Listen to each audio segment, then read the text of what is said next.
Where are all the world-class players?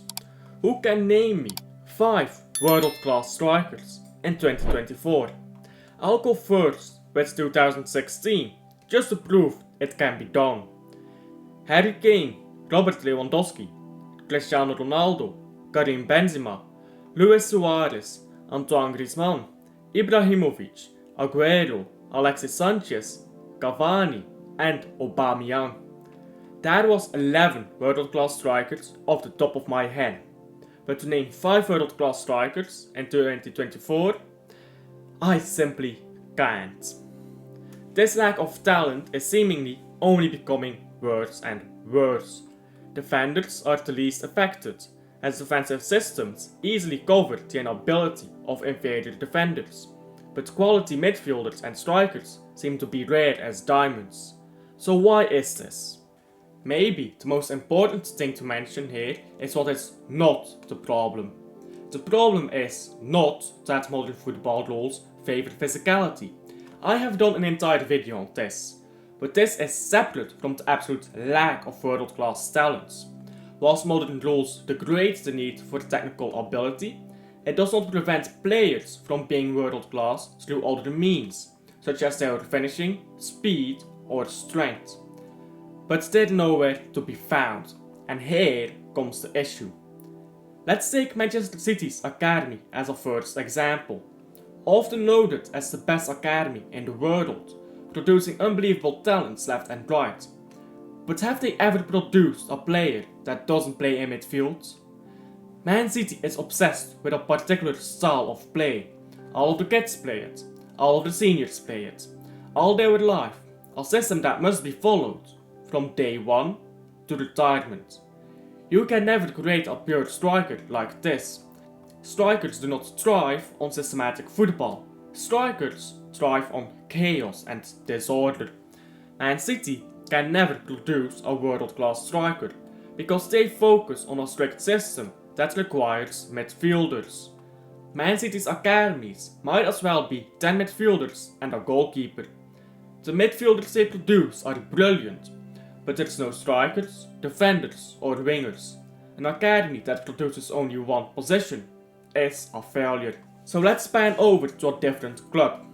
Arsenal has not promoted anyone from their academy since Saka. Their academy is simply not producing talent. No midfielders, no attackers, no strikers. The reason for Arsenal's academic failure is different though.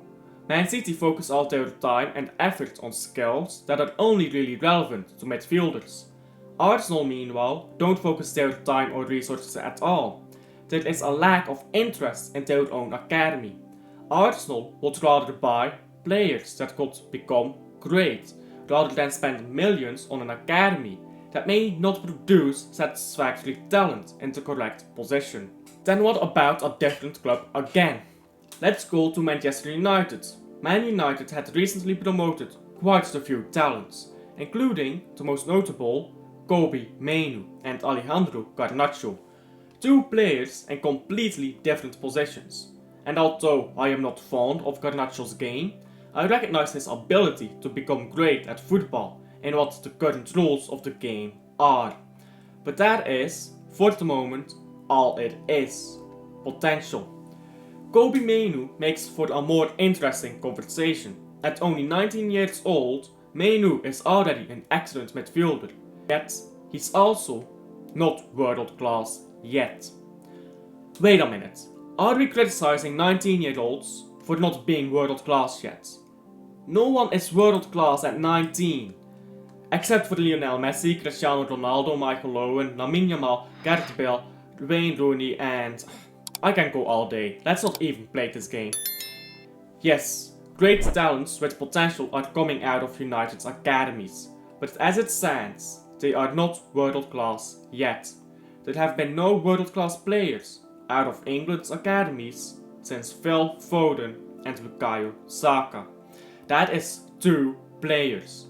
Wayne Rooney, Joe Hart, Gary Cahill, Ashley Young, Aaron Lennon and Theo Walcott were all breaking through within a few years of each other. Academies are riddled with problems. from Man City's academy being too dedicated to midfielders, to Arsenal's being too underfunded. Man United and Liverpool meanwhile seem to have outdated academia that simply don't produce the talent, at least not yet. But that is only English academia, right? What about foreign ones? Barcelona has produced Lamine Yamal, Pedri, Kubarashi and Fermin Lopez within a short period of time. Barcelona's academy seems to be thriving as always. But that's Barcelona's academy. Barcelona has had the best academy in the world for 30 years straight now. The fact that they remain there is hardly a surprise to me. The fact they can be the best in the world by producing one world-class talent in Lamine Yamal, one bowl of glass in Pedri, and two kids with potential just shows how big the drop-off in talent really is. So why is Barcelona producing less talent? What is Barca's problem? Well, money. But put in a more eloquent and thoughtful manner, Barcelona has spent less and less money on maintaining their academy. This also means improving it. La Masia is slowly becoming outdated, but its reputation as the best academy in the world attracts Spanish kids to go there. If you want a career in football, being in La Masia is giving you a real good chance. La Masia is not falling yet, and maybe I'm being pessimistic here, but I can already see the cracks forming. Then we look over at different academies in Spain, and I ask you, is a single one of them producing world-class talents? Or are they importing talents from South America instead? What about Italy, Germany, Belgium, the Netherlands, France, and I can go on and on and on. But there's no simple answer for why academies in football are failing. There's different reasons for all of it. There may be occasional great talents coming through, such as Florian Wirtz and Lamine Yamal, but they have become a rarity rather than a regularity. And so I return to the initial question. Where are all the world-class strikers? The simple answer is that they are currently in an academy, and that academy is either outdated, underfunded, or completely focused on a single skill set that will never help a striker prosper and grow. Oh, how unfortunate they were to play football in this era, where they'll never show the cut of their cells. Thank you for watching to the end, and now, please do like and subscribe to the channel if you have liked this video. Go check out some of my different content. But first let me talk a bit about, of course, the subject matter of the video here. As of course face to face, like I like doing.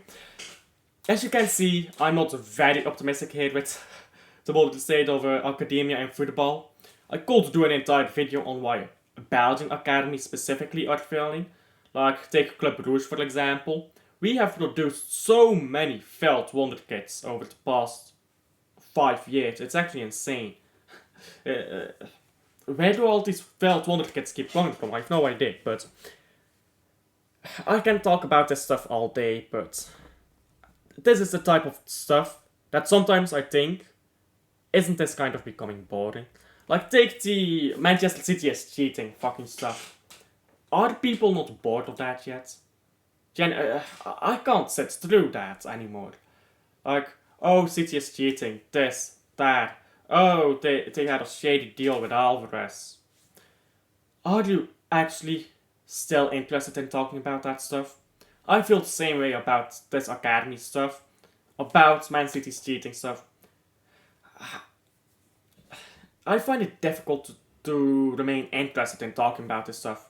Obviously I made this video because I wanted to, but am I really going to go out there and argue about, no, this academy is better than that academy, or do I care? Do I care about arguing which academy is better than the other? Or if Man City is guilty or not? I've lost care in that. I think it's interesting to talk about why academies are failing and where world-class talents are going. But actually, talking about academies too much gets very boring very quickly for me. This is just a video I made in the spur of a moment. I promise you, tomorrow, I'm not even going to care about this video anymore. I'll have lost interest. I'm probably gonna be taking a long while to edit this video because, I mean, editing takes a long time. If you don't care about something, it takes a long time to edit it too. That's besides the point. Tell me what you guys think, yeah? Tell me where you disagree, where you agree, if you have a bit of hope, because for me, Lamine Yamal has single-handedly given me hope in the next generation of football. Now that may be a false hope, I know, but it's more fun to be hopeful than to sit here and whine all day, isn't it? So, tell me if you guys agree, disagree with anything I said. Tell me down below in the comments. Go check out some of my other content if you enjoy that type of stuff. And like and subscribe. Helps out a bunch. And I'll see you guys on the next one. Bye.